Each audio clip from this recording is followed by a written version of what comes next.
buenas tardes a todos. Gracias por venir. Esta iniciativa la hemos hecho los estudiantes de la ADR, ¿vale? Que mucha gente no sabe lo que es la ADR. Básicamente somos otros alumnos como vosotros que hacemos cosas para la facultad. Actividades como, por ejemplo, la conferencia, o os ayudamos si tenéis algún problema con algún examen, con profesores o con lo que sea. Entonces, importante que estéis informados un poco de todo lo que pasa en la facultad. Para eso, seguidnos en Instagram, que es bioadr, tampoco es muy difícil. Y así estáis informados de todos, ¿vale? Entonces, muchas gracias por venir a todos, porque sois bastantes, desde aquí se ve demasiada gente. Y esperemos que os guste esta conferencia, que ha sido gracias a Eva Barreno, que ha venido aquí a hacerla. Es un tema muy interesante y, bueno, pues ahora explicará ella un poco todo, ¿vale? Desde la ADR, muchas gracias por que vengáis. Presenta.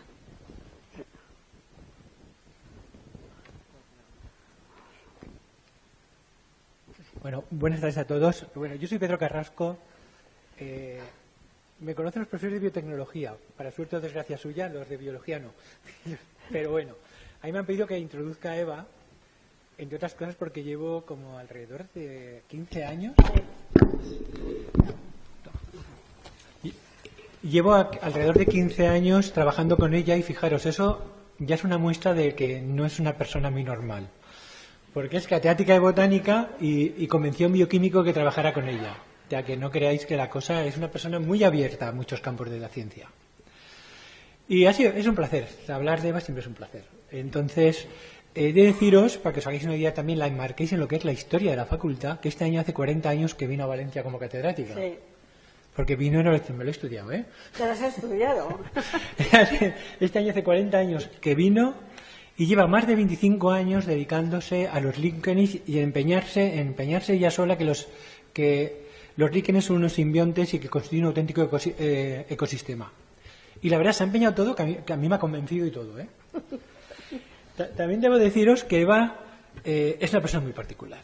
Es una persona muy apasionada por su trabajo, por discutirte las cosas, por hacerlas contigo, por dejar de hacerlas contigo, pero todo lo hace con pasión, absolutamente todo. Es también, porque no es por ofender, pero tiene cierta edad, fue auténtica pionera en el campo de la botánica en España y es una catedrática ya, digamos, de renombre y de solera y de muchos años en esto. Pues y además le honra el entusiasmo que sigue poniendo. Alguien, lo he leído en algún sitio, la definió como una naturalista clásica con mente moderna. Y creo que sí que cumple. ¿Quién? ¿Dónde se encontró esto? ¿Ah? No me lo sabía yo. Y creo que lo cumple bastante bien, os lo digo en serio. Y además también he leído que ella tiene un sentido de la naturaleza como una especie de resiliencia cultural. Para ella la naturaleza lo es todo, ella es ecofisióloga, es ecóloga, es botánica y piensa que tenemos que ser resilientes como ecosistema. Estoy convencido de eso. También lo he encontrado, ¿eh? También. Bueno, yo creo que ha hecho muchas cosas raras, ¿eh? También he encontrado que una vez se perdió en el desierto. Sí, en el de Atacama. ¿Sí, señora? 40 kilómetros. Bueno, ya habéis visto que mucho filtro no tiene, que casi ni me deja hablar. Entonces, he de decir que es una persona con la que da gusto colaborar, que tiene su historia, con la que cuesta más, cuesta menos, pero llegamos siempre a cosas y espero que disfrutéis mucho, mucho del seminario que os va a dar. Gracias. Bueno, ahora aprovecho para otra cosa, ¿vale? Porque como llevo aquí muchos años, yo quiero recordar a los estudiantes que mañana hay elecciones y que vuestro voto cuenta y mucho. O sea, sois corresponsables en que salga un buen rector en la Universidad de Valencia. Entonces, planteároslo y no penséis que porque vale un 25% y el mío vale un 50% no cuenta. No, cuenta y mucho. No seáis... Históricamente los estudiantes habéis votado un 4 o un 5%. Y entonces yo espero que os animéis, os lo planteéis y acudéis a las urnas. Bueno, yo os dejo ya y que hable Eva. Vale, gracias. Y muchas gracias. Lo primero, a los que han venido, a la asistencia. También hay muchos, creo, lo comprobaremos por streaming, de las universidades de Luján y de Catamarca, en Argentina. Y hay varias universidades españolas y la idea del streaming vino porque la profesora Salegui de la Universidad de León me lo pidió. Digo, oye, ¿por qué no hacéis streaming y que valga también para los estudiantes de aquí o para los que quieran? Entonces, como esto es una iniciativa, a mí la docencia siempre me ha encantado, pues es una iniciativa, y los quiero nombrar a todos y a todas, porque de los estudiantes de ADR, porque si no yo no me habría planteado esto, de casualidad. Pero bueno, José Luis Ruiz, Gemma Prat, Julia Terrón, Carlos Jimeno, Marcos Rivera, Carla Torres e Irene Estrella. Es que he querido nombrarlos a todos porque todos han trabajado mucho y esta iniciativa que han tenido y la buena gestión que han hecho del tema, pues me encanta.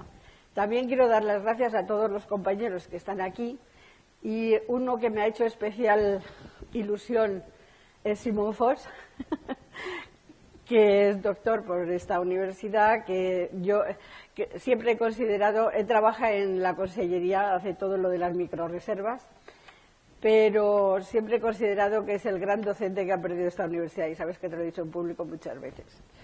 Pero también quiero dar las gracias, porque está ahí, a una compañera que es la catedrática de Biología Celular, y que Isabel Fariñas, que además nos honra a todos los de esta universidad, porque ha sido Premio Nacional de Investigación en 2025.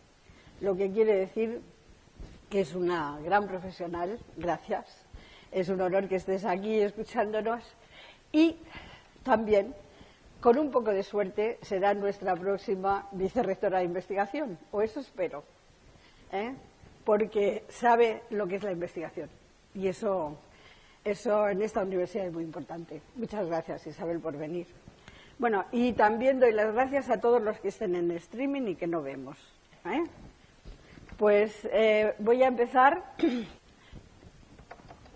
y es que no sé cómo hacerlo, porque como no he estado aquí en este sitio, a ver, sí, pues casi me voy a quedar aquí, porque yo lo veo mejor desde aquí. Bien, ya habéis visto el título. El título no es una casualidad, lo llevo reivindicando desde hace mucho tiempo. Los líquenes y sus simbiontes es la gran biodiversidad desconocida. Y no hace falta irse al fondo de los océanos ni a las fosas oceánicas. Los tenemos delante todos los días y se conoce muy mal. Y encima son excelentes monitores del cambio global. Entonces, todo esto ha venido porque me escucharon en una intervención que yo tuve en una fui a una sesión de la candidatura del profesor Gandía, y yo hice una serie de consideraciones, ellos me escucharon y como estaban muy motivados dijeron, oye, queremos que nos des una conferencia de esto. Y aquí estoy, porque esa es la reivindicación. Y vamos a empezar por algo que normalmente no se sabe bien, y es que los líquenes, es decir, los cuerpos vegetativos de los líquenes, que son los talos, son sistemas muy complejos, son holobiontes y microecosistemas, se funcionan como tal, ya está muy reconocido. Lo importante es que están originados por simbiosis mutualistas cíclicas. Y eso es muy importante porque son externas. Los biontes que participan son de orígenes muy distintos, pero no es la endosimbiosis que normalmente aprendéis en la biología. Son exo o ectosimbiontes, pero que se renuevan, se tiene que renovar periódicamente la interacción de la asociación. Y los biontes son muy diferentes. Micobiontes son los hongos, fotobiontes, que son los que realizan la fotosíntesis, bacterias de muy diversos tipos, levaduras e incluso otros hongos adicionales.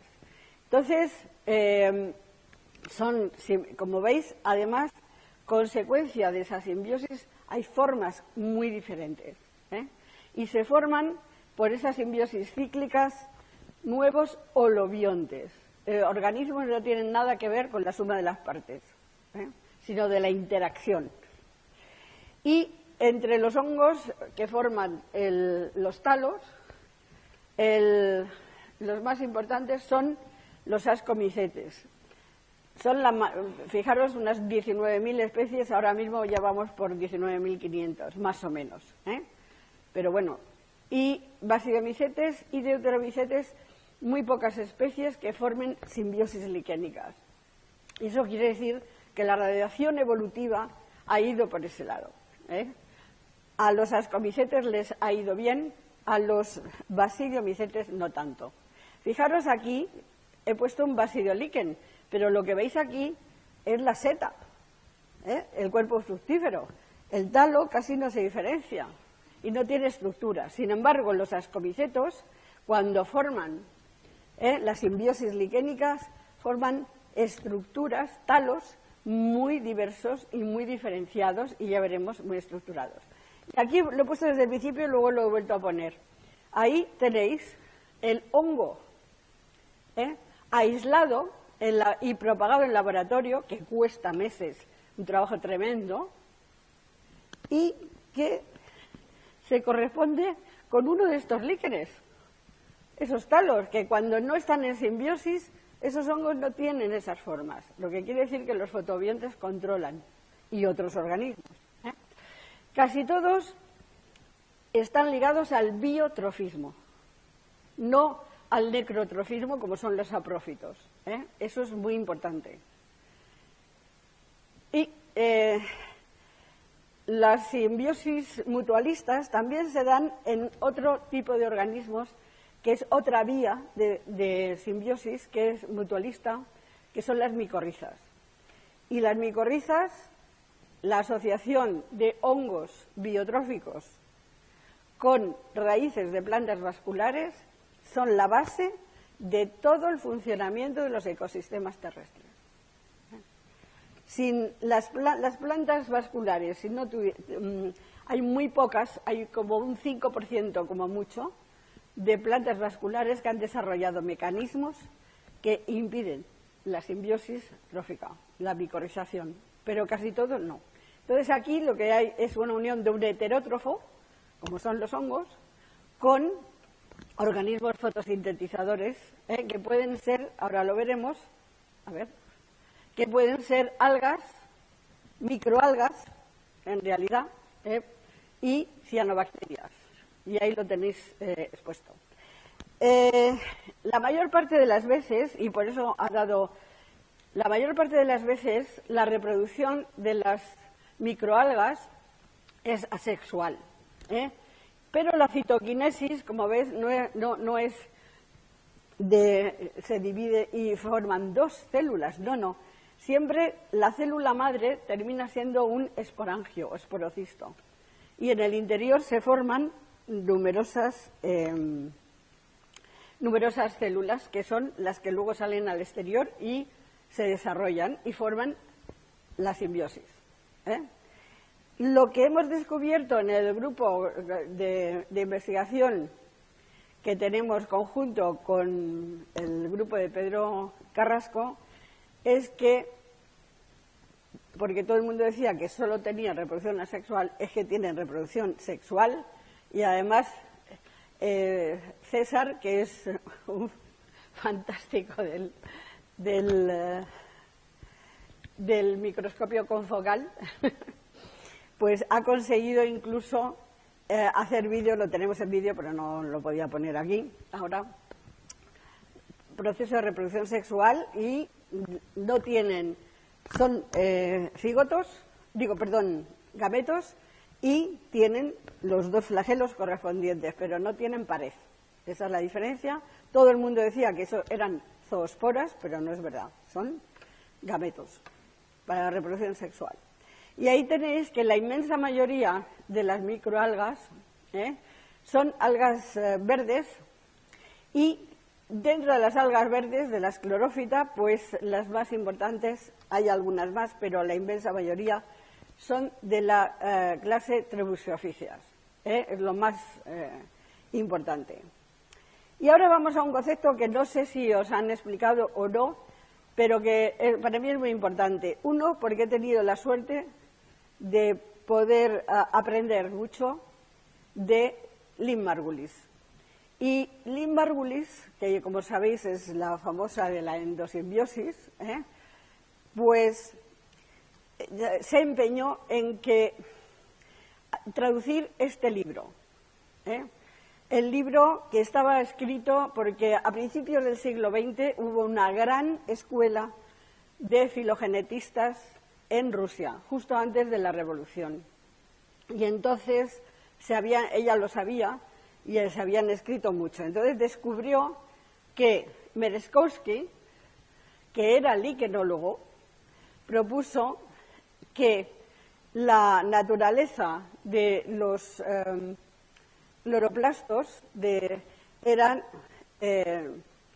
originaban a partir de un proceso que él llamó simbiogénesis. Se generaban por simbiosis. Y entonces ahora mismo está reconocido como un mecanismo de innovación evolutiva que genera grandes cambios evolutivos en tiempos geológicos cortos. Y en eso estamos ahora, en el famoso planeta simbiótico, porque casi todo está relacionado con simbiosis, generalmente mutualistas, pero también pueden ser parasitarias. Y de esta manera se han originado morfologías nuevas, fisiologías nuevas, tejidos, órganos y, por supuesto, también se produce una transferencia génica.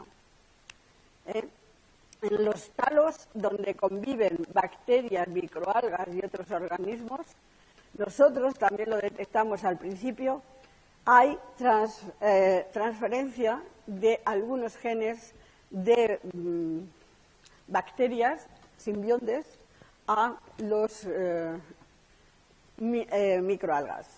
Eso y también al hongo. Entonces, como veis, son novedades morfogenéticas que se generan cíclicamente y que tienen una morfología especial, que es lo que vamos a ver ahora, y un fenotipo. Bueno, aquí está una síntesis de lo que os acabo de decir, y es evidente que la contribución de la simbiogénesis a la especiación y la taxonomía en líquenes es ya incuestionable, la formación. Y ahora os pongo aquí una síntesis que hemos elaborado entre la gente de mi equipo y luego yo la he ido perfilando un poquito, que es para explicar esa complejidad que hablábamos al principio. Esto es un talo de un líquen, el holobioma, y en ese holobioma tenemos, por un lado, el micobioma. Y dentro del micobioma hay un micobionte, o sea, un hongo, que es el que estructural, el que da la forma a los talos. Pero también hay en el interior, y esto también es un trabajo impresionante que lo hace muy bien Lucía Mujía en la Universidad de Trieste, que también trabaja con nosotros, y tienen hongos liquenícolas, endoliquénicos, accesorios de todo tipo. Es impresionante, Y conseguir esto, porque tenéis que saber, yo siempre pongo de ejemplo, porque cuando comes robellones o níscalos, como se dice en otras partes, solamente, ¿verdad?, en el otoño, después de la sesión de lluvias, ¿no? ¿Pero por qué? Porque son simbiontes. ¿A que no te venden los robellones frescos en las tiendas? Porque de momento, y mira que lo están buscando desde hace años, no han conseguido establecer buenas relaciones de simbiosis para el desarrollo. Y lo mismo pasa con los boletus. Pues aquí, ya el conseguir eso, el propagarlo in vitro, y aislarlos es tremendo. Pero eso pasa con todo, con las microalgas también. Y lo mismo pasa con las cianobacterias, que a veces tenemos microalgas y otras veces cianobacterias y a veces los dos. Y lo importante es que esos son los productores primarios del microecosistema. También esto es bacterias. Muchas bacterias, muchísimas bacterias. Fijaros que esto no es nada más que un pequeñísimo árbol. Os he puesto el más pequeño que tenía. Pero fijaros que pueden estar tanto en el interior del talo como formando estructuras en el exterior. Y eso lo encontramos haciendo los análisis histológicos, lo encontramos continuamente. Luego, y de esto sí que estoy contenta porque eso es un hallazgo en nuestro grupo, y es que cambiamos el paradigma del concepto de líquen, porque se decía, en todos los sitios encontraréis un hongo con un alga. Pues no. Hemos conseguido demostrar que es un hongo, el micobionte, con muchísimas algas. A veces hay talos o especies que tienen pocas algas o que tienen solamente una preponderante. Pero la inmensa mayoría, y aquí tenéis, y eso es el holobioma, que es muy complejo y que funciona a su vez como un microecosistema. Luego, para poderlo entender, tiene que ser así. Aquí os he puesto el ejemplo de cómo es el hongo aislado y cómo es en la naturaleza en simbiosis. Y compararlo con los hongos que no forman simbiosis, los micelios y las hifas. Entonces, una de las propiedades de la simbiogénesis es el aumento de duración de vida de talos. Mientras que los micelios de esa mayoría, hay alguna excepción, de los hongos son de vida de corto tiempo, en el caso de la simbiosis pues se alarga mucho. También de lo que os he dicho, los ascomicetos son los que dan una mayor variedad, ahí lo tenéis, de formas biológicas. Y esa es otra de las propiedades emergentes, porque no solamente las formas, es que su relación con el medio ambiente, con el medio, pues es muy importante. Y es muy diferente, se comportan muy diferente fisiológicamente los líquenes, que son fruticulosos, de los que son crustáceos, rocas, o estos que son los terrícolas. Siempre pongo este ejemplo, los fruticulosos vagantes, que aquí en la Sierra de Hambre y en Gúdar, también en... ¿cómo se llama? No me sé.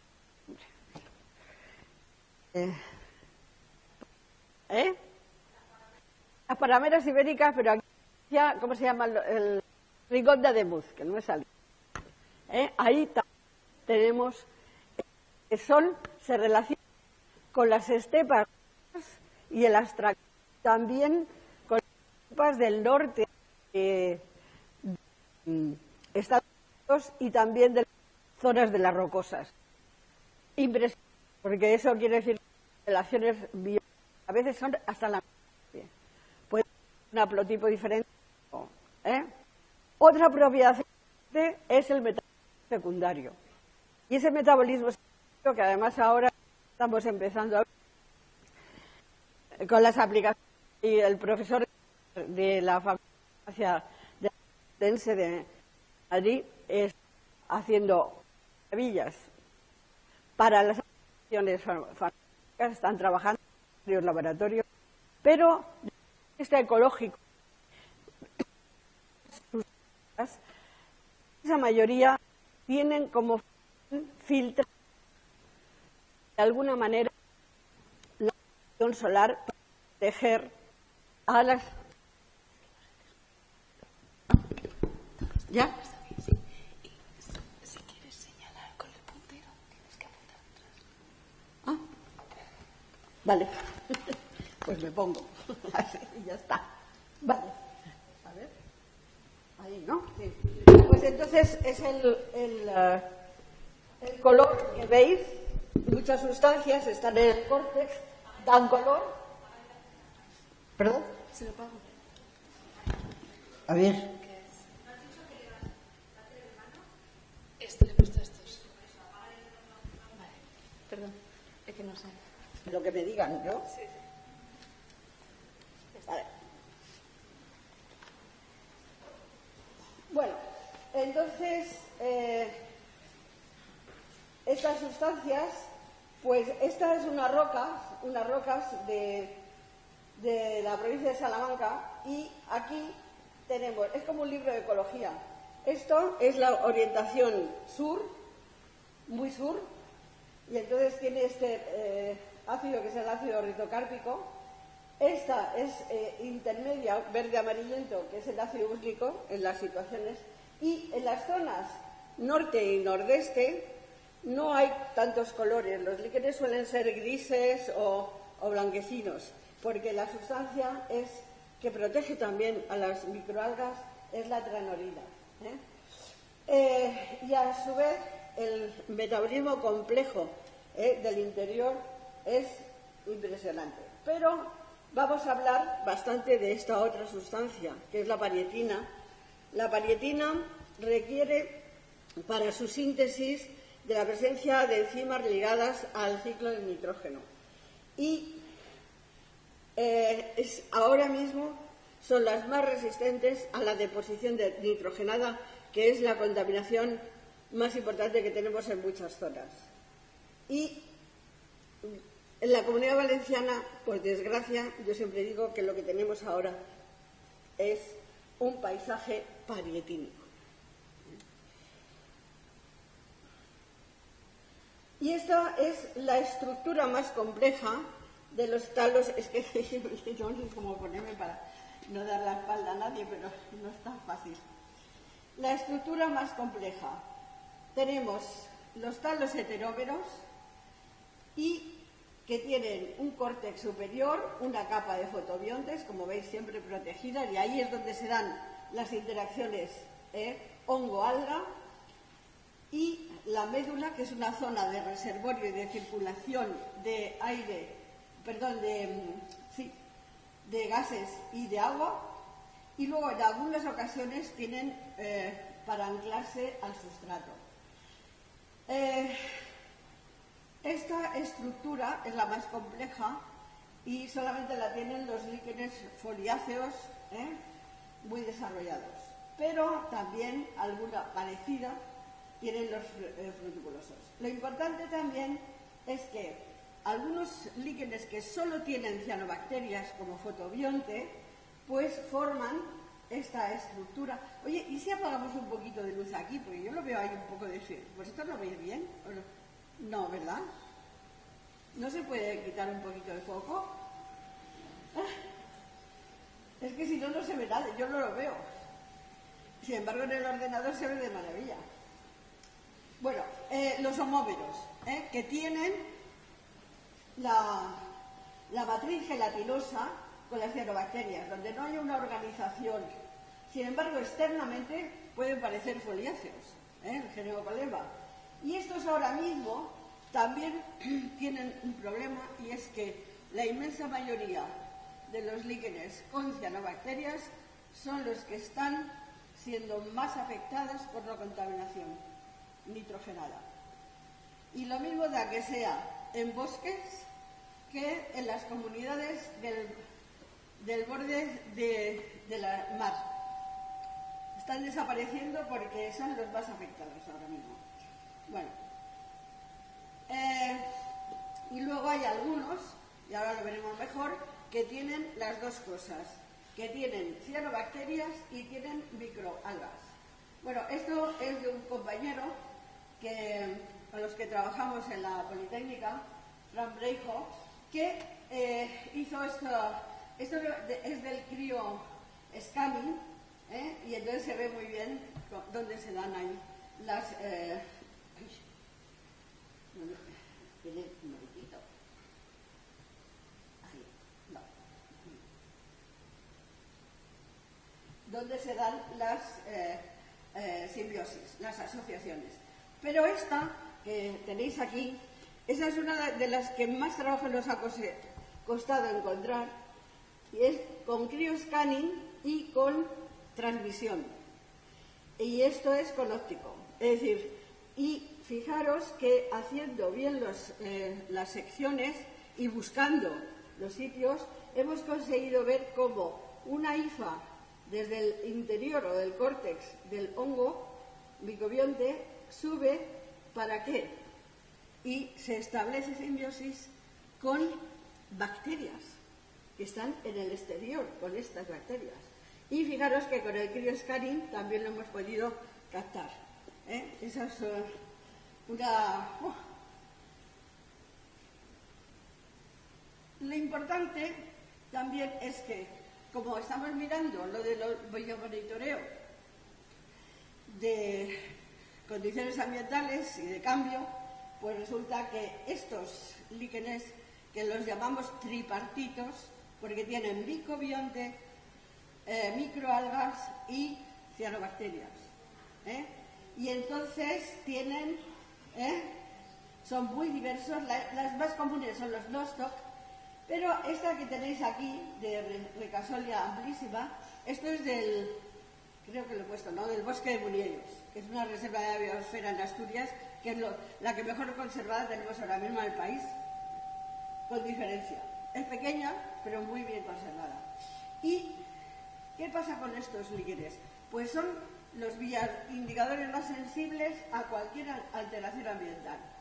Y también son los que se utilizan para detectar bosques con continuidad temporal, es decir, que no se han alterado por más de 100 años, por menos de 100 años. Eso es muy importante. Entonces, estos también son muy importantes porque las cianobacterias fijan el nitrógeno atmosférico y lo incorporan tanto al talo como al ecosistema circundante. Y, no sé si os lo habrán explicado, seguramente los sistemas forestales equilibrados no acumulan nitrógeno. El nitrógeno circula, pero no se acumula. Y estos bosques necesitan del aporte externo de nitrógeno. Bueno, y aquí tenéis, pues, este que tenéis aquí, se ve, es un cefalodio externo, a veces salen. Y lo interesante de este, que hasta tiene un nombre muy difícil de pronunciar, que es Driscocaula, pues resulta que es capaz de independizarse, pero el hongo es el mismo. Y entonces fijaros lo importante que es para estudiar cómo se producen los cambios morfogenéticos. En un hongo, es un mismo hongo que con la cianobacteria da una morfología y es capaz de independizarse, y con las microalgas no, da otra, muy distinta además. A veces, pues he puesto ahí la lobaria pulmonaria porque como esta es la más común, dentro de las sensibles esa es la menos sensible de todas. Y entonces aquí fijaros que a veces los cefalodios son interiores, y las cianobacterias forman, por eso se llaman cefalodios, porque dan estructuras que parecen cerebros. Bueno, estos son esos otros componentes de la simbiosis liquénica que hasta ahora, hasta hace unos 10 años, no más, estaban desconocidos, y entonces no sabemos si son simbiontes o no simbiontes, pero presentan mucha similitud con hongos endófitos, que no sé si lo sabéis, pero ahora mismo los hongos endófitos están en la base de toda la investigación en la agricultura y también en fármacos, que es impresionante. Y esto, bueno, gracias a Lucía Mujía, que ahí está, pues conseguimos hacerlo en el laboratorio, aislar de algunos de los líquenes con los que trabajamos, y es un trabajo siempre difícil, muy difícil. Y en las bacterias, pues lo de las bacterias que os he dicho antes es impresionante, no cianobacterias, sino bacterias. La diversidad es impresionante y lo más difícil, porque claro, ahora con la secuenciación masiva, pues se puede detectar muy fácilmente, pero lo difícil es obtener las bacterias que sean simbiontes, y ya os he dicho lo difícil que es aislar y propagar los organismos simbiontes in vitro, Y entonces tuvimos que hacer conseguimos una patente que desarrollamos y lo que se nos ocurrió es poniendo a los medios de cultivo normales pues lo que yo llamo el juguito de líquen, porque como no sabemos cómo se forman las simbiosis, qué interacciones hay y en base a qué no lo sabemos bien, pues entonces resulta que con el juguito de líquen pues conseguimos aislar muchísimas, las que son simbiontes. O sea que fue bueno. Y luego también, lo que pasa es que ahora hubo un éxito de las levaduras, todo el mundo hablaba de las levaduras, pero ahora ya hemos visto que no hay tantas, ni tienen un papel tan importante en la simbiosis. ¿Y cómo funcionan los talos? Pues tienen también, lógicamente, una fisiología original. Sistemas vivos y son poiquinoideos, es decir, que no pueden regular su contenido en agua. Y esto también son nuevas propiedades emergentes. Entonces, a ver, sí, haciendo así, es que yo creo que tenía con movimiento yo, bueno, pues no se ve. Fijaros que es un sistema de circulación, el que circula el agua dentro del talo son las paredes del hongo, del micobionte. Y en determinadas, la zona de los fotobiontes, pues la capa de fotobiontes, ahí se dan el intercambio entre lo que fotosintetiza las microalgas o las cianobacterias y el hongo. Y el hongo le cede el agua, que es, sí, lo tenía.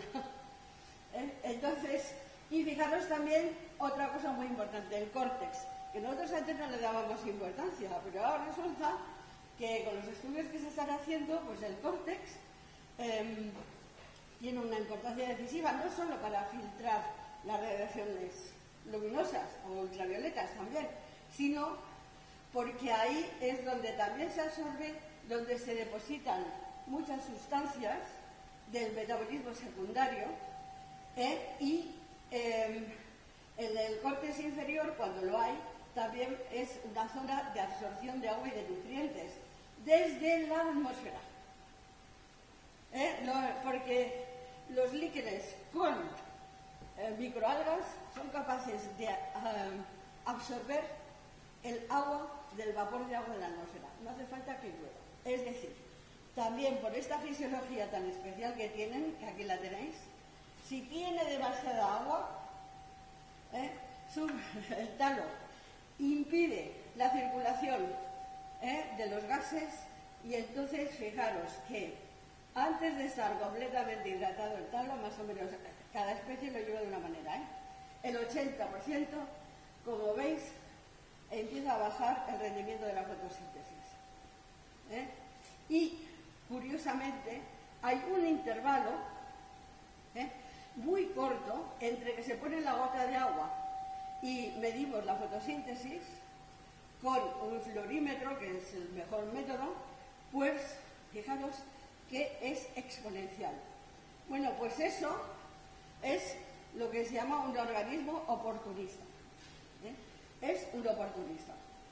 Son oportunistas y varía de unos biotipos a otros, de unas formas a otras y de unas especies a otras.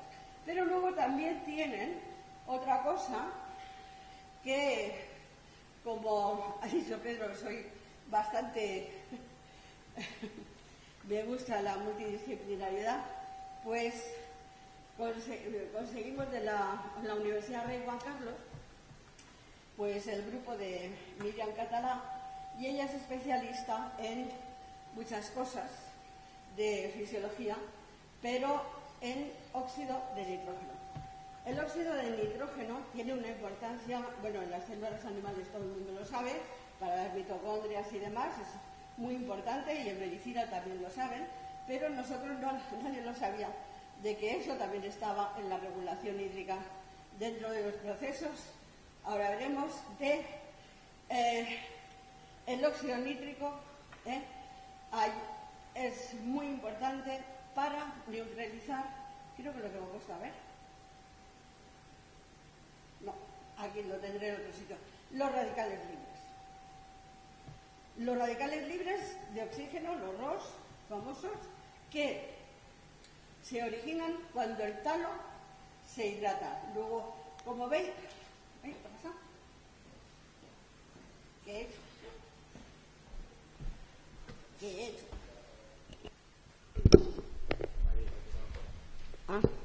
No, pero... Entonces, también los talos tienen ese sistema para contrarrestar los radicales libres originados cuando se hidrata. Entonces, como veis, esta gráfica, que es de hace muchísimos años, del primer grupo que hubo de ecofisiología de líquenes en Alemania, pues siempre es la que me ha guiado a mí a buscar cosas para interpretar, porque era muy difícil interpretar, y entonces cuando empieza ya la respiración oscura, empieza a bajar y claro, se llenan los espacios y entonces no pueden circular los gases. Y con todos estos presupuestos, complicaciones estructurales y metabólicas, pues son capaces los líquenes de colonizar los medios más adversos y extremos.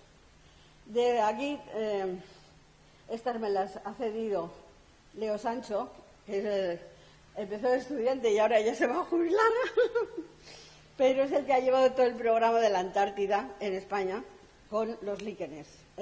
Y fijaros, en las costas de la Antártida puede haber hasta líquenes fruticulosos, en las zonas costeras. ¿Por qué? Porque hay evaporación, hay vapor de agua. Y en el interior de la Antártida, como es extremadamente no solo frío, sino muy seco, pues resulta que los líquenes perforan las rocas y viven dentro de las rocas. Es impresionante. Mira, sabía yo, digo, sí, creo que lo tenía puesto. Pero, pues yo, durante unos años de mi vida, trabajé mucho en los desiertos pacíficos de Norteamérica. Y esta que tenéis aquí, esta es una de las plantas más raras que yo he conocido en mi vida, de forma y de todo, en el desierto de Vizcaíno, en Baja California. Pues no se ve muy bien, pero todo eso está absolutamente cubierto de líquenes.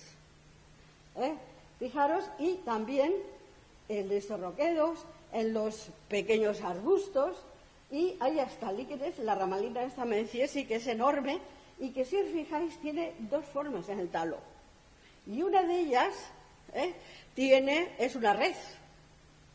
¿Y eso para qué es? ¿Se os ocurre? ¿Para qué es? Pues para condensar el vapor de agua, facilitar la condensación del vapor de agua de la atmósfera. Entonces, por eso, en un desierto como este, donde las plantas están sufriendo, los líquenes pueden ser de una biomasa impresionante.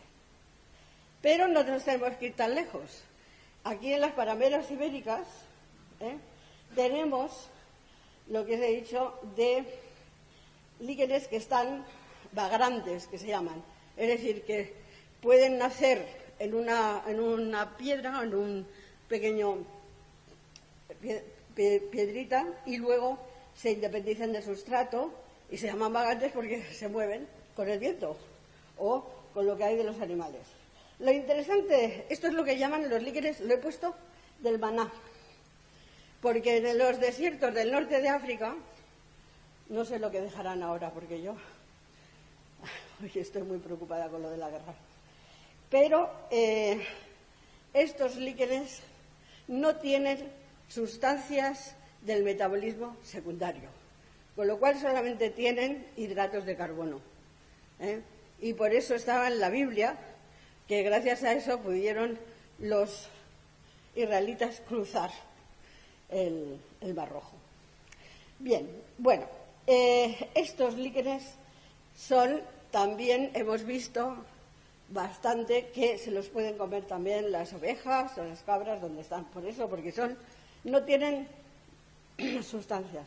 Y esto también es de los experimentos en astrobiología de Sancho, que, como veis, mandó uno de estos líquenes vagantes, mandó otras cosas, pero se llama, de nosotros de momento lo llamamos Circinaria SP, para ver, la vamos a escribir.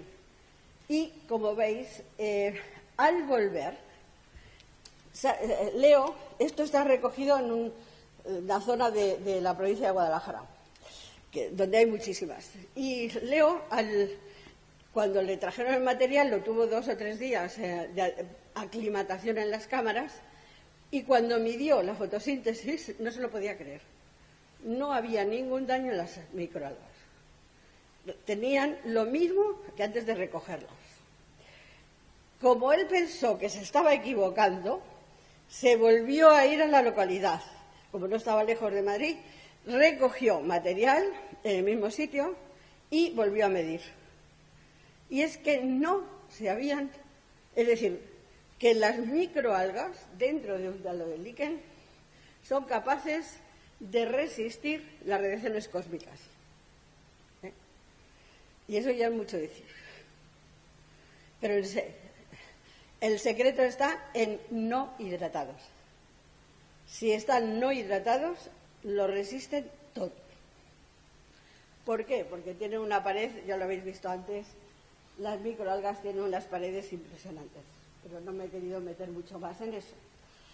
En consecuencia, ¿pero qué tenemos ahora? Pues os he puesto lo de los paisajes parietínicos, que no solamente los tenemos en la Comunidad Valenciana, que tenemos un exceso, sino, fijaros, esto es de unos roquedos en las Rías Bajas, en la Ría de Vigo. ¿Y qué es lo que pasa? Pues la acción también del exceso de poblaciones de pájaros. Luego, las estrategias de conservación, nosotros empezamos a hacer un trabajo en las Islas Cíes, allí, que es Parque Nacional, y es un horror la destrucción de hábitats que hay por el exceso de población de pájaros, porque las deyecciones son también muy ricas en fosfatos. Y entonces la biodiversidad se pierde. Son los líquenes con paretina que tienen mecanismos para contrarrestar, y esto es lo que está pasando en todas las zonas. Esta que tenéis aquí es de Ibiza. Esta es de Ibiza, o sea que está pasando en todas partes.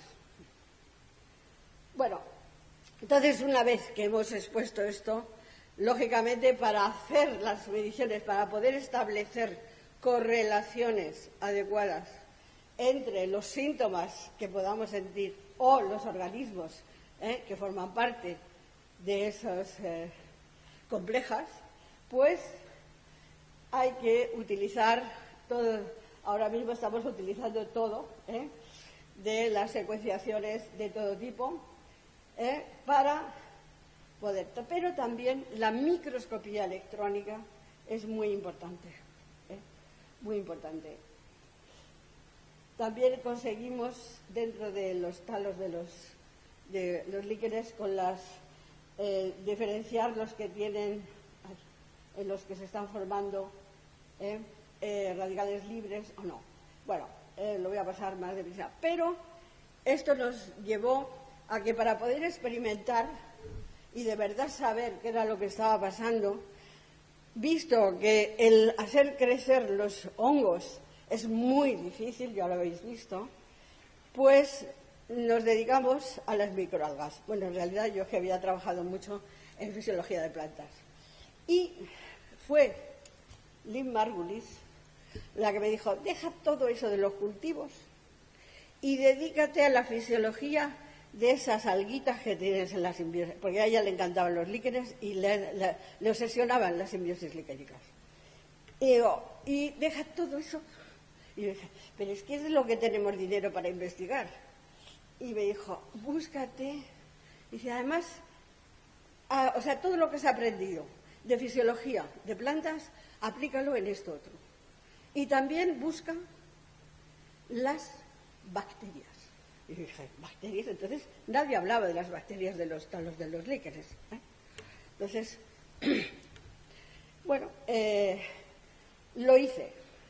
Y ya hemos conseguido tener una gran colección de la SUB, que ya tenemos establecidos relaciones internacionales porque es muy difícil, tenemos que ir a por los líquenes, a almacenarlos, a hacer las extracciones, mantener y testar continuamente, genéticamente, si lo que tenemos es o no. Y esto de Salva, Chiva, que trabaja con nosotros, pues consiguió establecer un buen, después de intentarlo muchas veces, un buen mecanismo de aislamiento.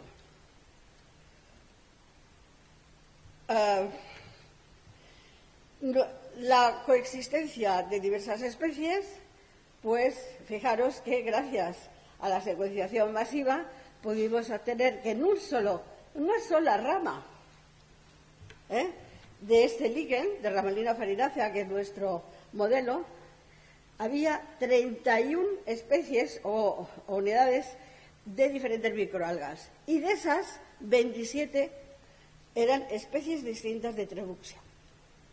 Luego, la idea de que luego también hicimos otros estudios, también en Canarias, y entonces ya para ver si eran los talos, cómo podían crecer, si eran los talos más jóvenes, más largos. Hicimos muchas mediciones, bueno, que no me voy a entretener, simplemente que lo veáis. Y el papel de que los hongos el hongo, el micobionte, es el que emite óxido de nitrógeno para neutralizar esto no sé por qué me ha salido. Para neutralizar los radicales libres.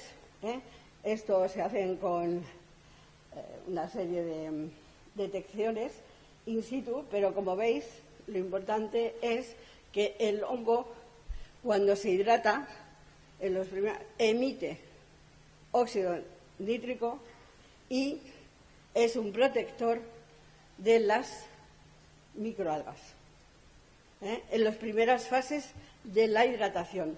Luego, como veis, el hidratarse es algo muy importante. Fijaros que os he dicho con lo del espacio. Bueno, y aquí simplemente ya, pues, un esquema que pongo siempre de por qué son tan buenos bioindicadores. ¿Qué son los bioindicadores? Pues aquí los tenéis. Pues resistencia, un equilibrio entre tolerancia citoplásmica y amortiguación.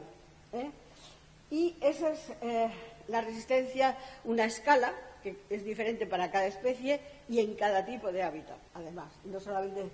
Y bueno, pues la tolerancia, lógicamente, viene dado por la información genética del bioindicador, mientras que la amortiguación o prevención es por la forma del talo, por la forma, pues yo qué sé, pensar en una carrasca, la cara inferior tiene pelos, pues la cara inferior hace que el impacto de los contaminantes o de la sequía sea mucho menor. Y entonces eso es lo que produce una reducción de la asimilación y de la toxicidad. Pero ahí también se produce lo que se llama la senescencia prematura, es decir, que se aceleran los procesos de envejecimiento. Y entonces, ¿cuáles son los condicionantes de la respuesta? Pues la combinación, la concentración y la permanencia de los agentes de estrés ambiental, y la respuesta puede ser aditiva, sinérgica, antagónica, y la exposición. El tiempo. Esto es muy importante. Entonces, como veis, los daños pueden ser agudos o crónicos. Hubo una época en que todo el mundo pensaba que los daños agudos era lo único importante, que era lo que había que prevenir, etcétera. Pero resulta que los estamos viendo y ahora mismo son los efectos crónicos, los daños crónicos, los que están dañando a más largo plazo. Lo peor, y los líquenes lo que hacen es integrar a lo largo del tiempo, de su duración de vida, los cambios del medio ambiente y, por tanto, previenen sobre la salud y calidad de los ecosistemas. Vamos a ver. Por ello, las respuestas son diferenciadas, proporcionan información integrada y la combinación, lo que hemos dicho, por ello los líquenes son considerados como los más rápidos y finos bioindicadores de alteraciones ecológicas. En consecuencia, se utilizan los líquenes epífitos, es decir, los que crecen sobre las cortezas de los árboles, en los troncos, para monitorizar, y esta es la gran aplicación, la calidad de los sistemas forestales. Y el USDA Forest Service, donde yo he trabajado, y luego veréis que hay una propuesta, y el ICP Forest, que es el organismo para el control de la salud de los bosques en la Unión Europea. Fijaros lo que he puesto en mayúscula. Excepto en España, no tenemos legislación. Los italianos la tienen, los alemanes la tienen, los portugueses la tienen. ¿Y qué pasa? Que eso da muchos puestos de trabajo a biólogos sensu ampro, porque hay muchos consulting, porque se necesita identificar si es por cambio climático, por fuego, por la concentración de contaminantes, etc. Bien, este es un ejemplo muy rápido. Al principio, los grandes contaminantes era el azufre, el SO2. Pero luego se han desarrollado las tecnologías y entonces ahora el azufre no es el gran contaminante, se ha conseguido eliminar. Entonces hicimos una tesis en la Universidad de León con Ana Fernández Alegui, y entonces nos dieron todos los datos en la central térmica, la verdad que y pudimos correlacionarlo con la diversidad o con los índices de diversidad de las comunidades de líquenes.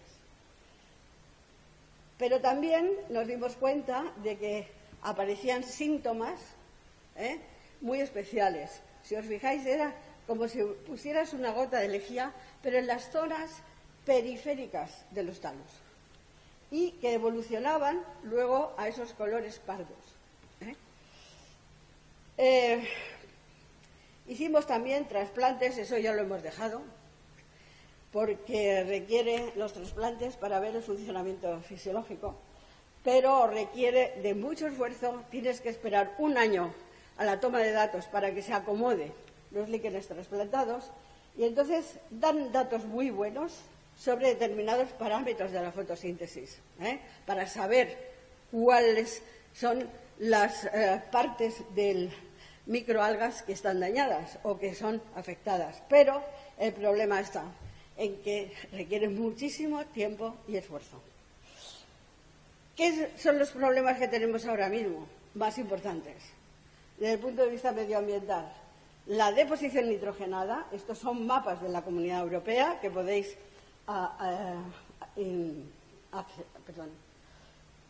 acceder a ellos. Como veis, pues tenemos varias zonas en España que están francamente mal. Nosotros estamos ahí como en el intermedio, en la Comunidad Valenciana, depende de las zonas, pero fijaros que lo más contaminado es el norte de Italia, que es el sur de los Alpes. Y lo aseguro porque hemos ido a recolectar allí líquenes para ver lo que había, y bueno, nada, es que no hay líquenes prácticamente. Y el otro gran problema es la formación de ozono, porque el ozono se forma por todos los óxidos de nitrógeno de las combustiones y se reacciona con el oxígeno. Y son unas reacciones que están mediadas por la luz solar y también por la presencia de algunos compuestos, ¿cómo se llaman? No me sale ahora. Ayudarme. No me sale. Bueno, ahora. Y fijaros que es que se producen continuamente, en presencia de la luz solar, son como reactores fotoquímicos, intercambios. Y esto es lo que a través, con muchos radicales libres, ¿lo veis? Y también eso es lo que a través de la dinámica atmosférica es transportado hasta los sistemas forestales a larga distancia. Y este es el gran problema que tenemos ahora mismo, por lo menos en todo el hemisferio norte. Y fijaros que entonces llegan ahí, afectan. Pero hay un problema secundario, y es que cuando empieza a caer la luz solar, estas transformaciones se paran. Si no hay emisiones, por eso todavía podemos vivir en las ciudades. Si no hay emisiones de óxidos de nitrógeno, entonces el ozono y los radicales libres se mantienen hasta la zona. Y ese es el transporte a media y larga distancia.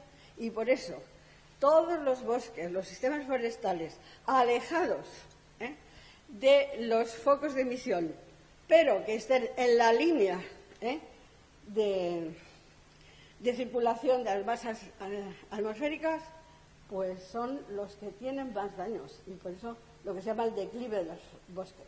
Y fijaros que también en la Comunidad Europea están contra. Y entonces ahora viene la gran paradoja. Y la gran paradoja es que los líquenes que habéis visto conquistadores de medios extremos, pues resulta que sucumben a los cambios ambientales, son los más sensibles. Y eso se basa en esa biología que por eso me he explayado un poco. Entonces, un ejemplo, ¿verdad, Simón, que te lo sabes muy bien? Un ejemplo había una central térmica en Andorra, en Teruel, y nos llamaron para el principal contaminante era el SO2, pero tenía la chimenea más alta de Europa, porque así no contaminamos y sale todo para afuera, pero resulta que es que la dinámica atmosférica aquí es muy caprichosa y muchas veces da en el suelo. Entonces, luego se ha derribado. Y entonces, el ejemplo que os voy a poner más sencillo es de aquí, de la Comunidad Valenciana, y Teruel también, en el este. Fijaros que el SO2, cuando salió, eso está publicado, no me acuerdo si era en Nature sí, en Nature. Publicó Pierluigi Nimis la incidencia de cáncer de pulmón con respecto a los índices de diversidad liquénica, es que era impresionante la correlación. Con lo cual, claro, son predictivos, eran muy predictivos. Pero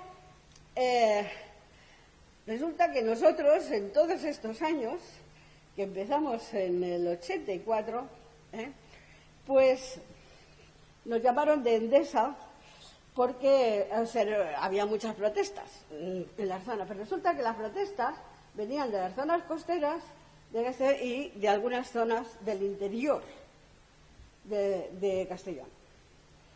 Y resulta que aquí también hicimos una red de biomonitorización, que establecerla es que no me he querido ni meter. Hay que tener en cuenta los parámetros de la vegetación, de la dinámica atmosférica, del clima, de la historia del territorio, de los cultivos, etcétera. Pero conseguimos establecerla y también, pero es que ahora lo que nos encontramos es que no eran los vientos de la central, sino los impactos de fotooxidantes, que así es como se llama el conjunto de todos esos radicales libres y el ozono, y la deposición nitrogenada. Bueno, la Unión Europea financió un avión increíble, lo han desmontado porque era carísimo mantenerlo, pero el Centro de Estudios Ambientales del Mediterráneo, que lo tenemos aquí cerca, pues participó y dirigió estos estudios. Y entonces estudiaron la dinámica atmosférica y vieron las diferencias entre la tarde y la noche. Entonces, la tarde, cuando ya se ha calentado el centro de la península, todo lo que se emite en las costas llega hacia el interior a través de los ríos, de las cuencas de los ríos. Y por la noche es al revés, sale hacia el exterior, con los cambios de temperatura, por las mismas zonas. Pero lo importante de todo esto, aquí es que no he querido poner más mapas, pero fijaros que lo que sucede es que durante la noche todo es transportado a través del Mediterráneo hasta por el estrecho, las costas del norte de África, ¿y dónde impacta? En Canarias. Y de hecho nadie sabía qué estaba pasando con los pinares de Canarias, hasta que fuimos nosotros, ¿verdad, Simón? Y cómo están ahora, Simón, algunas estaciones que yo he llorado de ver cómo están ahora los pinos ahí. Bueno, lo bueno es que hemos tenido, ya se han puesto suficientes, entonces aquí se vio, ¿no? Se demostró experimentalmente lo que pasaba con esas dinámicas atmosféricas, que son muy complejas. Pero fijaros que también con las mediciones del ozono, esto es Morella, para los que conozcáis la zona, y esto es Valencia. Entonces fijaros la gran diferencia de las concentraciones de ozono durante la noche en las zonas muy al interior y donde no tienen casi actividad, en los bosques de allí. Y, sin embargo, fijaros esa curva, que es completamente distinta, y es que por eso podemos sobrevivir en las ciudades y los árboles también, porque durante la noche no se mantienen los niveles de ozono. ¿Y qué es lo que pasa? Lo que hemos dicho, cuando empieza la mañana, después de la noche que viene el rocío. Y entonces, igual que las plantas tienen los estomas abiertos, los líquenes con microalgas lo absorben todo. Y absorben el ozono. Las plantas y los líquenes.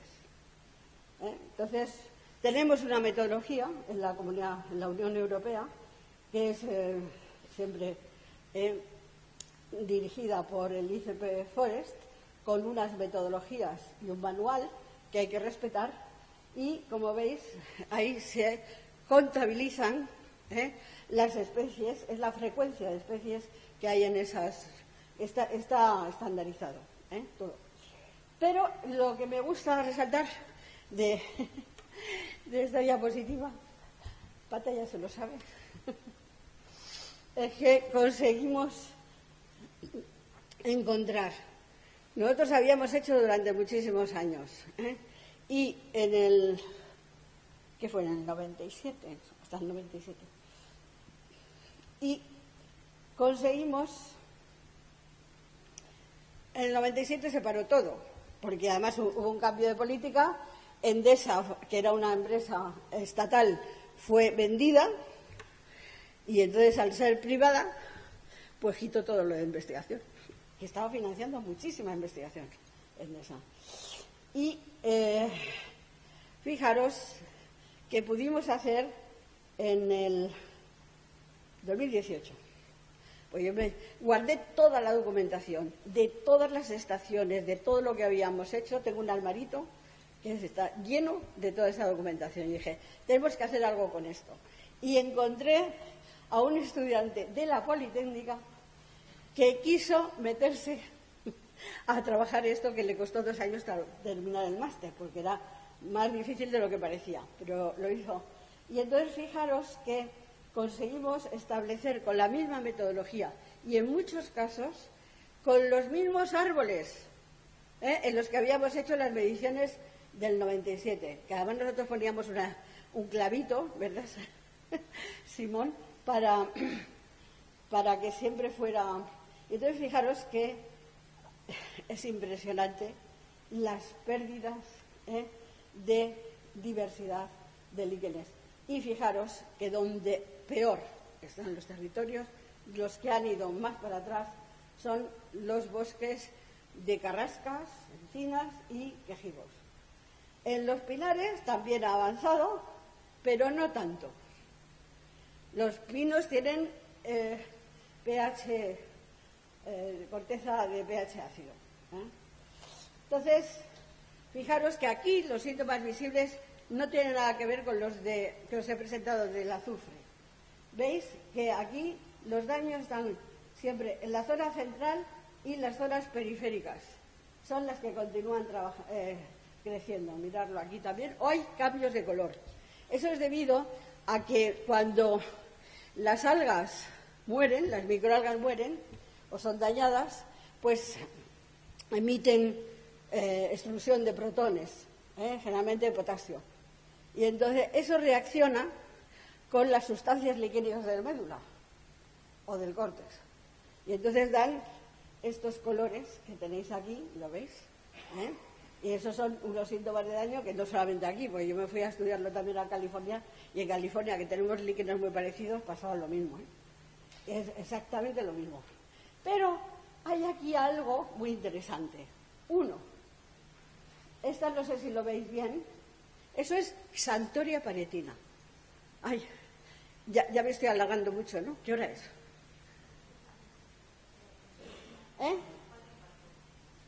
4:15. Termino. Fijaros que la Xanthoria paretina, que está considerada como la más resistente al impacto del SO2, de los azufres, sin embargo, en nuestro territorio presenta estos síntomas. Todavía no hemos podido explicar el porqué. Bueno, nosotros hicimos también correlaciones, que esto no lo tenemos publicado, entre los síntomas de daño en Parmelia quercina y dos parámetros de la fluorescencia de la clorofila, y como veis hay correlaciones. Por eso decidimos seguir adelante, y entonces pues empezamos. Perdón.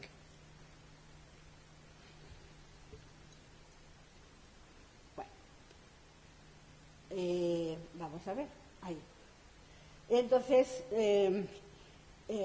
seleccionamos 9 especies de macrolíquenes epífitos, y además de estudiar los síntomas y hacer una catalogación, pues muestreamos en distintas partes del talo, todo muy estructurado, para hacer los análisis genéticos. Y fijaros que al final los síntomas visibles, que son cambios en los patrones de crecimiento de los individuos, está estandarizado, pero fijaros que la especie más dañada es Xanthoria paretina, en ese mismo territorio. Desde 1900. Y la otra es Pseudovernia furfurácea. Bueno, dos líquenes muy comunes.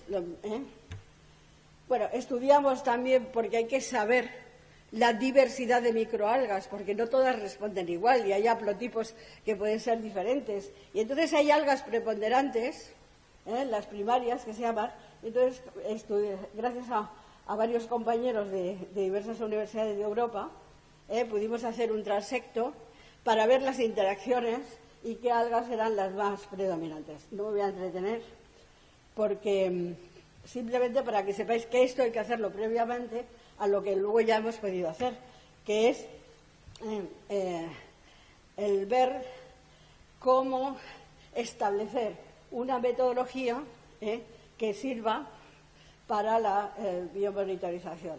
Lo hicimos en algunas de las estaciones de esa red de biomonitorización que habíamos terminado de establecer en el 97, y bueno, pues nos tuvimos que hacer también una nueva catalogación de la morfología, y también tuvimos suerte de que en varias de esas zonas ya por fin la Consellería había puesto redes para poder tener los datos de temperatura, de contaminantes, etcétera, etcétera.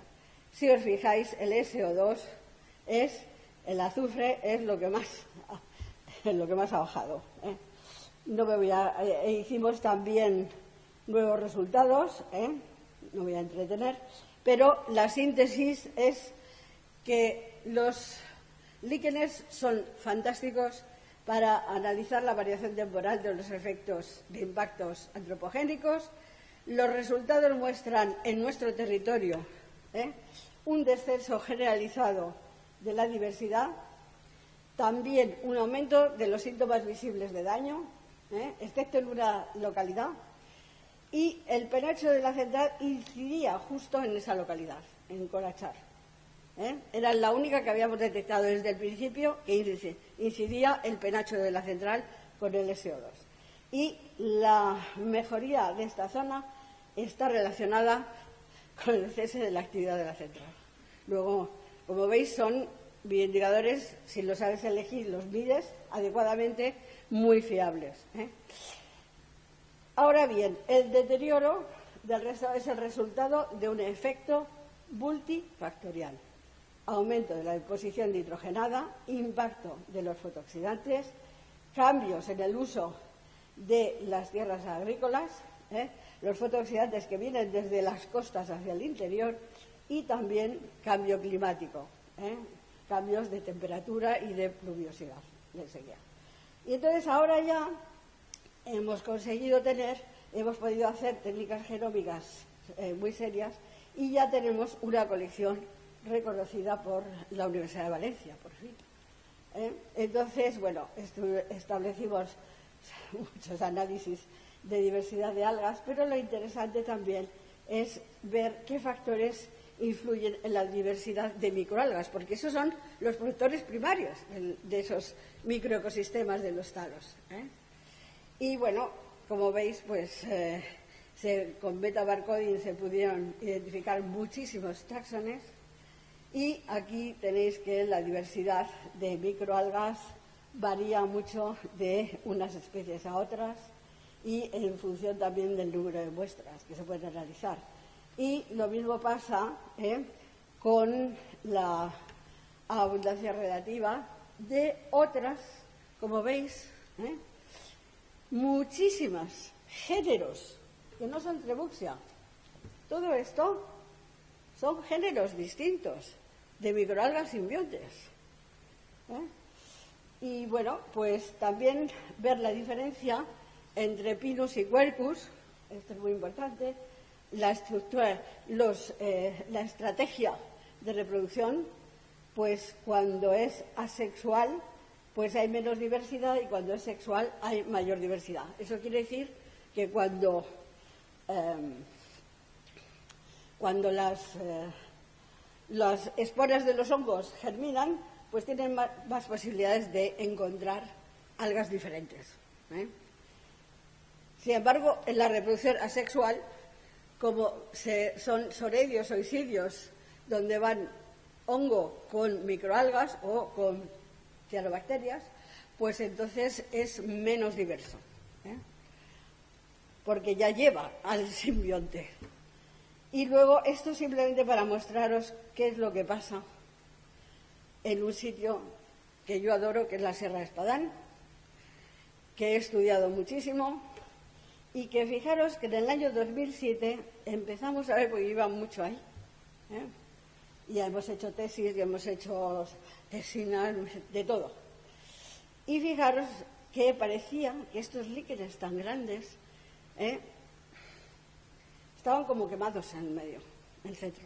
El mismo síntoma, centro, frente a periferia. ¿A alguien se le ocurre? ¿Por qué? ¿Qué pasa en la periferia? Cuando algo, una planta o una parte de un hongo está creciendo, emite muchos radicales libres. Y entonces se sintetizan muchas sustancias antioxidantes o incluso enzimas antioxidantes. Entonces, por eso las partes jóvenes resisten mejor. Es lo mismo que nosotros. Pues fijaros lo que está pasando. Cuando estos se mueren, esa parte se muere, fijaros lo que ocurre. Quedan espacios libres. Y la gran sorpresa, porque los corchos tienen pH ácido, o neutroácido. Fijaros lo que pasa, que entran las especies nitrófilas a colonizar esos espacios. En otros sitios eran las especies acidófilas, cuando era el SO2. Y claro, yo nunca había visto estos líquenes en el Alcornocal hasta que empezaron a quedar espacios vacíos. Pero fijaros que cómo están los árboles, si son predictivos de lo que va a pasarles a las otras plantas, a la salud. Fijaros lo que ha pasado prácticamente. Quedan muy pocos árboles en el Alcornocal y fijaros que están muchos secos. Y ya, lo vuelvo a pasar en el, perdón, aquí. Ya en el 2007, y estamos eso fue, lo otro fue en el 24, fijaros, eso ya está diciendo lo que iba a pasar en ese sistema forestal. Modelo predictivo, pero es que lo mismo podemos decir, porque el primero que yo estudié, porque cuando yo llegué aquí, fue el Parque Natural de la Fonrocha, en Alicante, que es de los mejor conservados, o era. Y fijaros las diferencias que encontré entre, ya en el 2011 había síntomas de daño, en el 2021 ya están casi todos los líquenes muertos o en trance de morir. Quedan algunas zonas de la Fonrocha que están protegidas del impacto de determinadas masas de aire y que están un poquito mejor. Pero en las zonas donde nosotros habíamos muestreado, realmente yo no me lo podía creer. Y lo siguiente es que otra de las pérdidas de biodiversidad es el romper la estructura de los sistemas forestales. Y aquí, que es ¿cómo se llama? El Barranc de Sols, en Castellón, pues que tiene los ejemplares de Quercus rotundifolia y de Quercus vaginea mayores del Mediterráneo, de tamaño y de grosor, algunos, ya muchas ramas han muerto, pues fijaros que como, ahí llevaba yo a los estudiantes, fijaros que esa colonización de líquenes son todos líquenes nitrófilos. No hay ni una especie de la vegetación potencial. Y ha sido por la ruptura de la estructura forestal, a pesar de que tengas los mejores árboles del Mediterráneo occidental, los mayores. Y esta es la diferencia con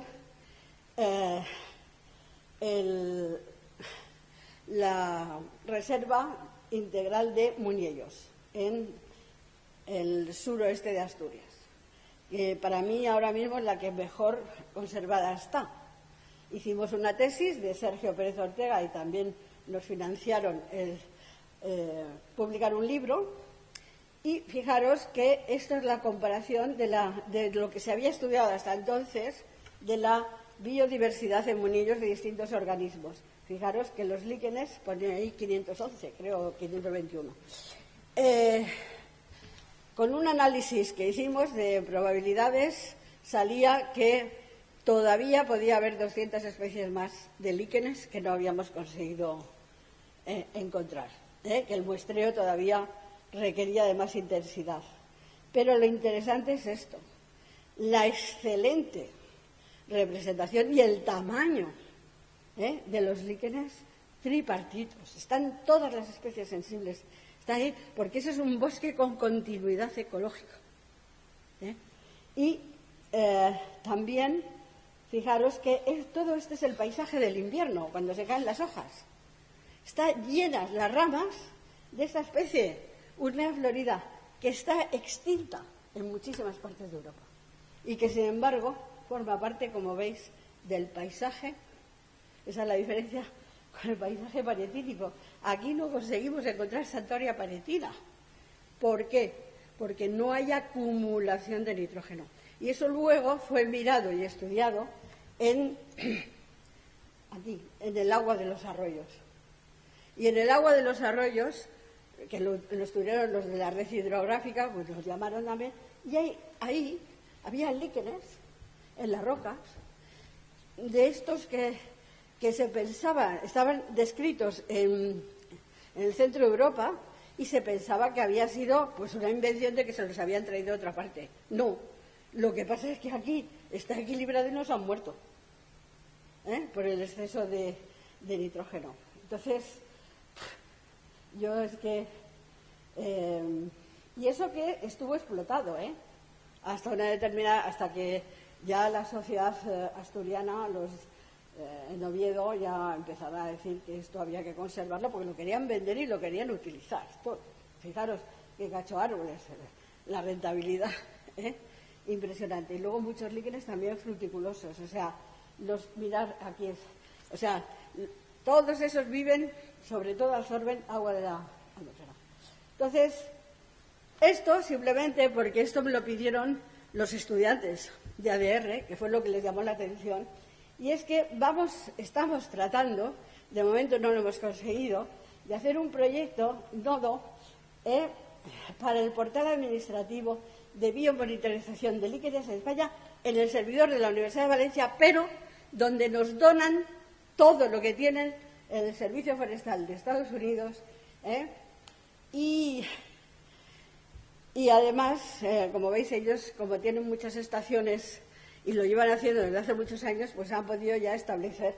Pero ellos lo que quieren es que se haga un protocolo para poder crear un nodo y, sobre todo, porque ahora mismo también tienen miedo de que les corten toda la financiación y que se pierda esa información de hace 50 años. Datos impresionantes de dinámica atmosférica, de temperatura, de todo. Mira, os he puesto simplemente un ejemplo de predicción de deposición nitrogenada y la predicción con los líquenes, porque ellos lo tienen hecho. Y esto es lo que quieren, involucrar a informáticos y biólogos españoles para ampliar el portal e incluir protocolos, datos y herramientas de información europea. Y en eso estamos. En eso estoy en negociaciones a ver quién sale, porque con el rectorado actual no lo he conseguido, pero a ver con los que salen ahora si lo consigo, porque realmente los han implicado. Y también está Divácar, el profesor Divácar de la Complutense, que él es... yo, claro, me voy a jubilar, o sea, me jubilaré algún día. Entonces, yo lo que puedo hacer es enseñar cómo hacer para que los datos que se metan sean los adecuados. Y luego retirarme. Pero Divácar es mucho más joven, muy listo, muy inteligente, y él se dio cuenta, aunque no trabajaba en esto, se dio cuenta de la importancia que esto tenía. Vinieron Linda Geiser y otros, y Sarat Hoban, vinieron a Madrid. Y yo me fui allí para tener una reunión, y ahora, a la semana que viene, vuelven otra vez a ver, porque su frase preferida es: a mí mi padre me enseñó que cuando me dan un no, trato de dar la vuelta para ver si consigo el sí. Y a mí mi madre me enseñó: tienes que ser inasequible al desaliento, que eres mujer. Y mi padre: el no ya lo tienes, adelante. Pues lo mismo os digo, adelante. Entonces, muchas gracias. Como veis, estas cosas solamente se consiguen con equipos interdisciplinares. Y una foto aquí del equipito, de los bioquímicos y de los botánicos, también trabajamos mucho con Pavel Skalov, y que está ahí abajo, sí, este es el que ha hecho el portal de las termosias. Bueno, es que no puedo contarlo todo. Yo creo que ya os he dado la tabarra bien, porque ahí también estamos haciendo unos estudios con un líquen que también está desaparecido, de gran parte de Europa, Ricasol y Avines, y donde hemos visto, pues interesantísimo, la diversidad que tienen de cianobacterias, y sin embargo las microalgas son desde Asturias a Canarias, pues son muy estables, incluso no hay casi haplotipos diferentes, hay muy poca diferencia. Hay una pequeña diferenciación del hongo en 2 de los muestreos de Canarias, pero la mayor parte de las Canarias, que nos lo hizo Arnoldo Santos, nos hizo los muestreos, pues, y este es súper interesante, pero ya no voy a seguir porque muchas gracias por la atención.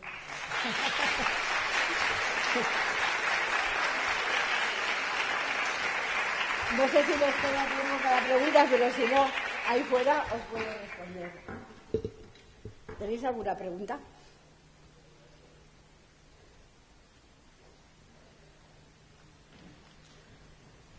¿Cómo se nota que son jóvenes? Así que va.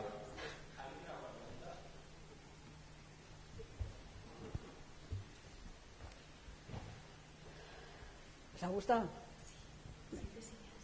En los líquenes, estabas diciendo también como parte de sus propiedades emergentes, que si hay algún compuesto que hayáis visto, por ejemplo, los compuestos secundarios, que generen por el hecho de estar colaborando todas las especies entre sí, pero que no encontrarías en las especies por separado. No, es que por separado no hay nada. Todo se origina por la simbiosis. El hongo, si no está en simbiosis, no fabrica esos compuestos. Tiene que estar en simbiosis con un fotobionte. Si no, es que es lo que os he dicho del bioma, no es la suma de las partes, es la unidad, la nueva morfogénesis. ¿Vale? Gracias. ¿Alguna pregunta más? Agotaditos deben de estar.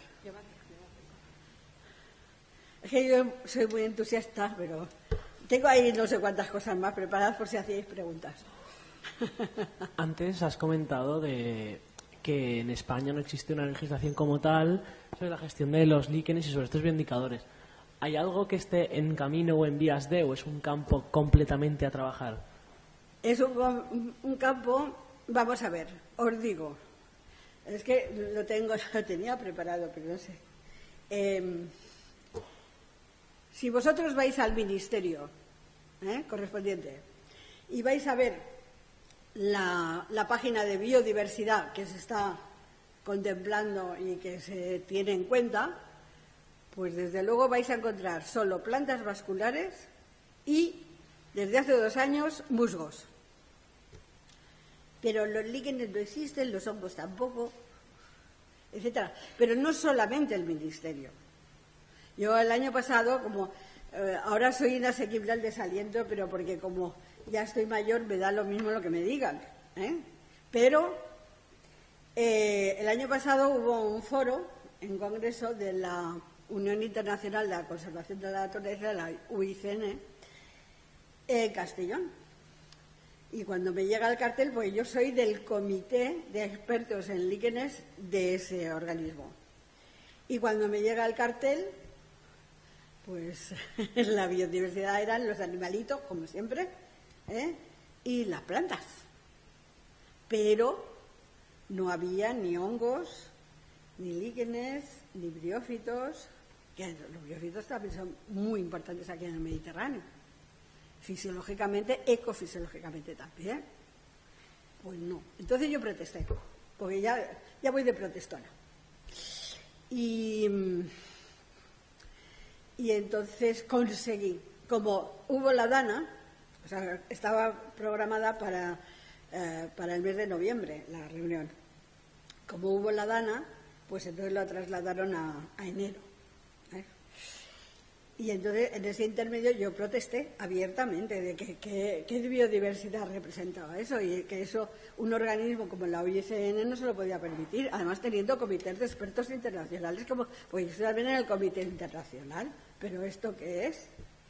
Entonces lo conseguí y fui a dar y de hecho, uno de los enlaces que os hemos, no sé si os lo han puesto ellos, los del ADR, pero se lo mandé ayer para que hay información complementaria. Os he puesto para ir a determinados enlaces donde, si queréis ampliar, está explicado, digamos, más sencillamente o más fácilmente para vosotros. Pero eso es lo que os puedo decir. Entonces, yo luchadora siempre, siempre. Pero eso es lo que os quiero transmitir, es que si queréis mantener la biodiversidad y unos ecosistemas medianamente decentes, o lucháis vosotros en vuestra generación, o nosotros ya hemos conseguido que por lo menos haya organismos. Ahora, el problema está en la legislación. Si no estás contemplado en la biodiversidad dentro del ministerio que lo lleva, a ver cómo vas a conseguir, como en Italia, donde los liquenólogos ahora mismo, los italianos y los alemanes, son los que tienen la capacidad de hacer de todo porque tienen empresas es obligatorio por ley para determinadas instituciones, para determinados seguimientos, para la instalación de determinadas obras, lo que sea. Entonces, eso daría mucho trabajo, mucho. Y los italianos y los alemanes están en el top por eso, porque en la legislación es y también los franceses. Lo que pasa es que los franceses son menos. Pero hace unos años, con unos que trabajé yo en el norte de Francia, en Lille, me los encontré en uno de esos congresos internacionales y hacía mucho tiempo que nos veíamos. Y digo, pero ¿tú qué haces ahora? Dice, yo, pues me he vuelto rico, Eva, con los líquenes. El único ejemplo que conozco. Y digo, ¿por qué? Pues porque según la legislación francesa, para cualquier instalación de todo tipo, tienen que tener los análisis de determinadas especies de líquenes, que eso lo dicen los liquenólogos porque en cada zona es diferente, o para cada actividad, para cada control, para acumulación o no acumulación, etcétera. Ese es otro aspecto que no he querido tocarlo todo porque no puedo. Pero, y entonces, él es el que controla lo que hay que poner en cada zona. Tiene una empresa y entonces ahora nada más que da las clases bueno, ahora ya se ha jubilado del todo, pero daba las clases de por la mañana en la universidad, lo mínimo de dedicación, y luego se dedicaba a la empresa. Pues porque él era muy rentable. Y en Francia tenía muy claro que para todo, pero porque está legislado. Aquí es que si no tenemos, no está en el ministerio lo que os he dicho, no sé si... A ver.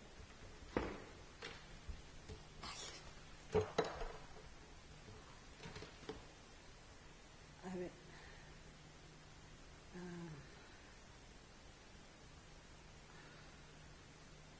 Mirad.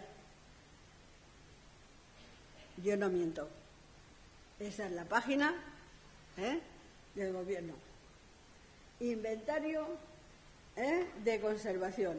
Mirad a ver dónde están la fauna toda. La fauna toda. Como yo digo, si las plantas gritaran e hicieran sangre, estarían bien estudiadas y conservadas o consideradas para la conservación, cuando resulta que es la base del funcionamiento de los ecosistemas. Pero es lo que tenemos y ahí lo tenéis, no me lo he inventado. Bueno, ¿alguna pregunta más? ¿Otra pregunta?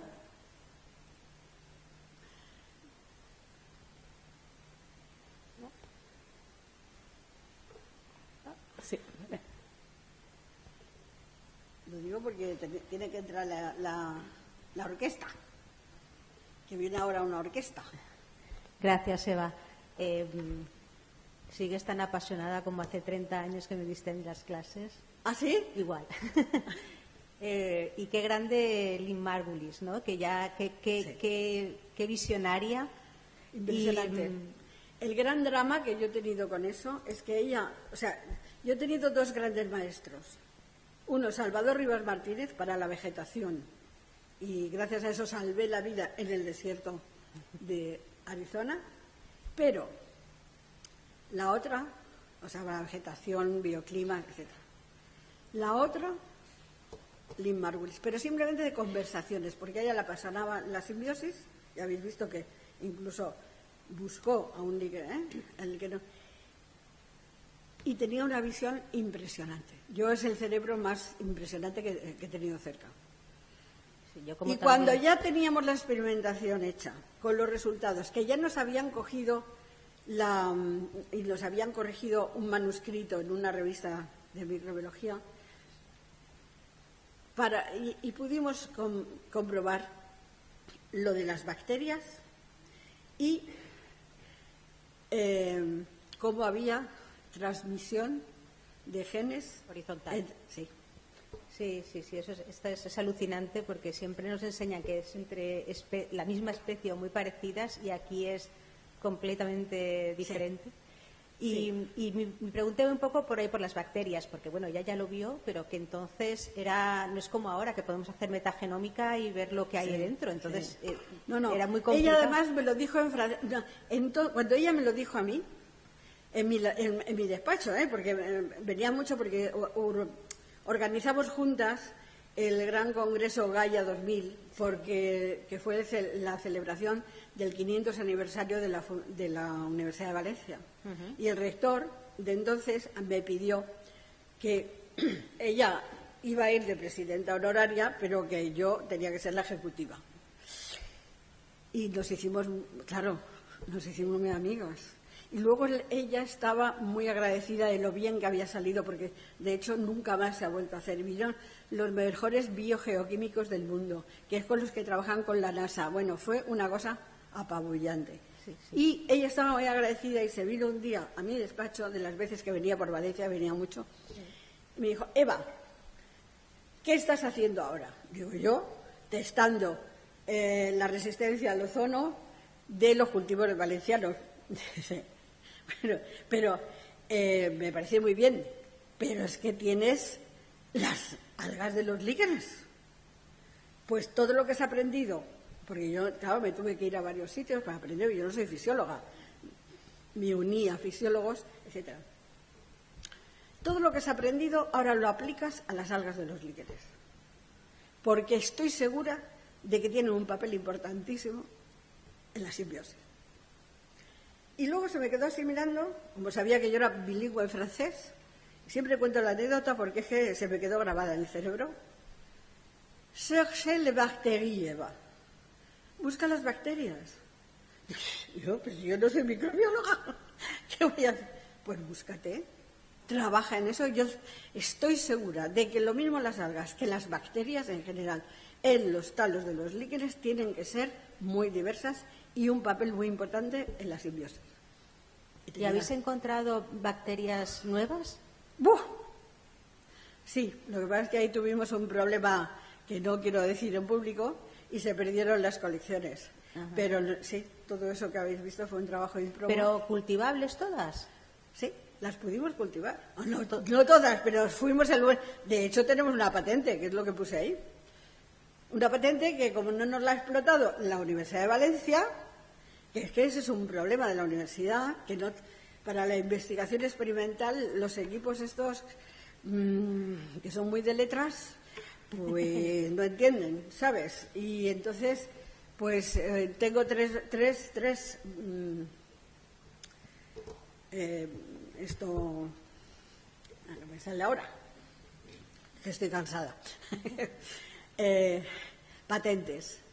Y una de ellas también es de los corchos, que se ha tenido que ir Simón, que fue el que estudió la relación entre la anatomía de los corchos y los líquenes que había en los troncos de los alcornoques, en toda España. No nos lo publicaron aquí, nos lo publicó la Universidad del País Vasco, el libro. O sea, son cosas que... Esto es lo que pasa. Venga, que se tienen que ir, pobrecitos, estarán agotados.